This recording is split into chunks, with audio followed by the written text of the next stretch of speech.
بسم الله الرحمن الرحیم. نن زمونږ د الفقه الميسر یو دیرشم درس او اقسام النجاست و احکامها دا درس زمونږ شروع دی. اقسام النجاست د ناپاکی قسمونه، اقسام د قسم جمع ده او نجاست د ناپاکی ته وایي. د ناپاکی قسمونه و احکامها او د دې ناپاکی حکمونه، احکام د حکم جمع ده. بیا په دې کې پرون مونږ د قرآن پاک آیات وثيابك فطهر او یو حدیث پاک لا يقبل الله صلاة من غیر طهور، دا حدیث پکې دلیل کې پیش کړو. بیا درته د نجاست تعریف کړو چې د انسان په داسې حال کې د بدن کېدل، بدن او زه او کپڑے چې هغه یتقذر الشرع، شریعت هغه نه خوښوي، نو دغه ته نجاست وای. او بیا وای دا نجاست ناپاکی چې د دې بیا دوه قسمونه دي. یو قسم ته نجاست حکمیه وای او یو قسم ته نجاست حقیقیه وای. نو بیا به د نجاست حکمیه خپل تعریف کوي او د نجاست حقیقیه به خپل تعریف کوي. نو اول د دې دوانو قسمونو نه اولی نجاست حکمیه راواغستو، د هغې تعریف درته کوي چې نجاست حکمیه څه ته وایي. وایي هغه د انسان په داسې حالت کې کېدل چې په هغې حالت کې مونځ انسان نشي کولی، نو او د دې نوم وایي نجاست حکمیه هم دی او حدث هم ورته وایي. نو حدث هم ناپاکی ته وایي او نجاست هم ناپاکی ته وایي. بیا دا نجاست دوه قسمه دی، یا به حکمیه وي یا به حقیقیه وي. نو دا نجاست حکمیه ته حدث هم وایي. اوس دا جی وایو اقسام د قسم جمع ده، یعنی قسمونه، اقسام معنی ده قسمونه، او نجاست ناپاکی. احکام د حکم جمع ده، یعنی حکمونه، او ها دا ها ضمیر چې دی دا د نجاست دپاره استعمال شوی دی. نو بیا به موږ د دې معنی کوو د دې نجاست حکمونه، د نجاست قسمونه او حکمونه، داسې معنی به کوو. ثم معنی ده بیا النجاست ناپاکی، تنقسم، انقسم ینقسم معنی ده تقسیمیدل. نو تنقسم معنی ده تقسیمیږي.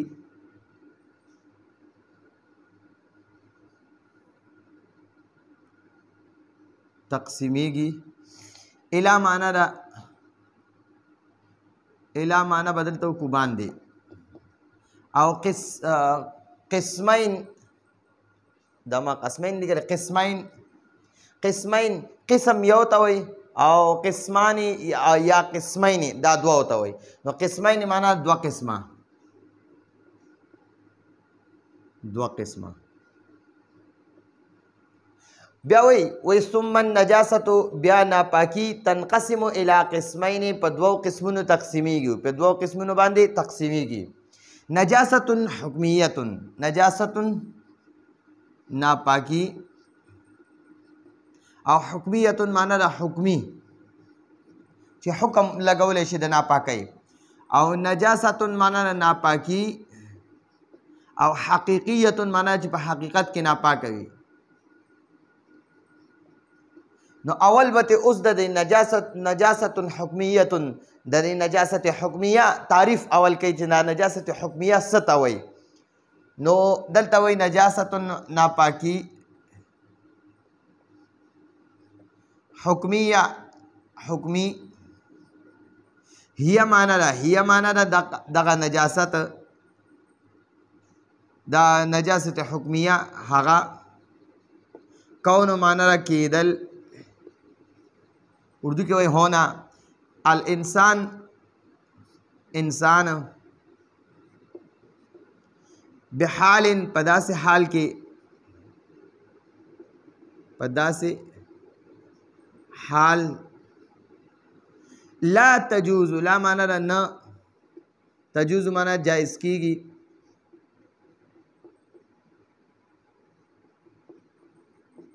مع معنی ده سرا، اردو کې وایي کې سات، ها معنی ده دغه هغه، او صلات معنی ده منز، نماز، منز.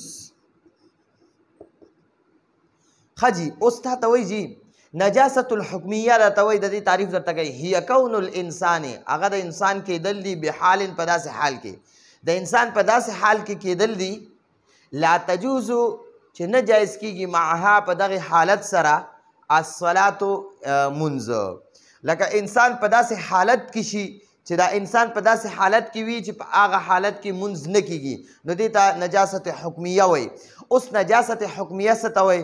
لکه انسان غټ اودس ماتی وکړي یا تش اودس ماتی وکړي یا د بدن د یو حصې نه وینه وځي یا دغه انسان چې دی په ده باندې غسل ووړي یعنی مني ترې خارج شي، هوا خارج شي، نو دغه حالت کې دغه ته نجاست حکمیه وایي.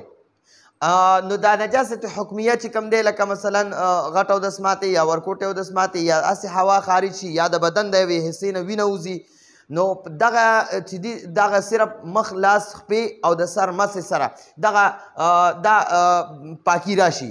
او چې کوم د انسان لکه مثلا د زنانو حیض یا دغه شان نفاس وغیره راغی یا په انسان باندې غسل ووړي، نو په دې حالت کې به بیا ټول بدن وینځي یعنی غسل به کوي، او خو په دې څو حالاتو کې به پوره غسل نه کوي. په دې حالاتو کې به صرف مخ لاس خپې او د سر مسه وکړي، دا څلور اندامونه به ووینځي. هغه څلور اندامونو ته زموږ په پښتو کې مشهوره ده چار ادام ورته وایي، چار څلور ته وایي، اندام دا څلور اندامونه یادوي، یعنی مخ لاس خپې او د سر مسه دا څلور اندامونه. نو ځکه خلک وایي چار اندام کوم. نو چې کله د انسان نه غټ اودس ماتی یا ورکوټ اودس ماتی وکړي یا هوا خارج شي یا د بدن یوې حصې نه وینه وځي، نو په دې حالت کې به انسان دا چار اندام وکړي یعنی څلور اندامونه به ووینځي، بس دا پاک شو. او که نه د انسان نه مني خارج شي یا دغه شانتې د زنانو نفاس شي یا حیض شي، نو په دغه حالت کې به ټول بدن وینځي. نو دغه ته نجاست حکمیه وایي، یعنی د دې باندې دا حکم لګېدلی دی د ناپاکۍ حکم پې لګېدلی دی او د دې د پاکېدو بیا حکم شوی چې په دې طریقې باندې به یې وینځي. وتسمى واو معنی ده او تسمى معنی ده نوم کېښودی شي، نوم کېښودی شي، نوم کېښودی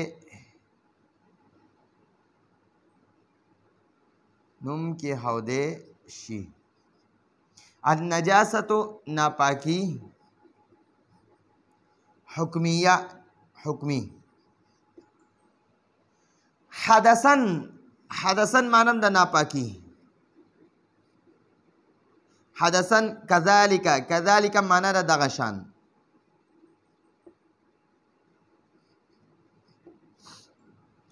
یا اردو کې وایي اسی طرح، کذالکه اسی طرح، او موږ پښتو کې وایو دغه شان.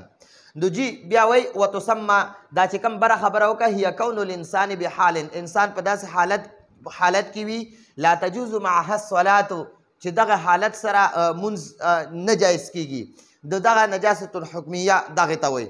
او اوس درته وایي وتسمى النجاست الحکمیه، او د دې نوم نجاست حکمیه هم دی، د دې نوم نجاست حکمیه کې ښودلی شي. حدثن کذالک، او دغه شان ورته حدث هم وایي، د نجاست حکمیه ته حدث هم وایي. نو دا حدث چې دی دا ناپاکۍ ته وایي، او نجاست حکمیه هم دا حکمي ناپاکي یعنی چې حکم پې لګېدلی وي، حکم پې لګېدلی د ناپاکۍ. نور داسې په ظاهره باندې څه د ناپاکۍ ګندګۍ اثرات پې نشته، لکه په بدن باندې یعنی داسې د ناپاکۍ اثرات وي دغه شی پې نه وي، خو د ناپاکۍ حکم پې لګېدلی. لکه مثلا انسان غټ اودس ماتی وکړو نو د ده په بدن ظاهره باندې څه ګندګي نشته، یا ورکوټ اودس ماتی وکړو د ده په بدن ظاهره باندې ناپاکي نشته، خو د ناپاکۍ حکم پې ولګېدو.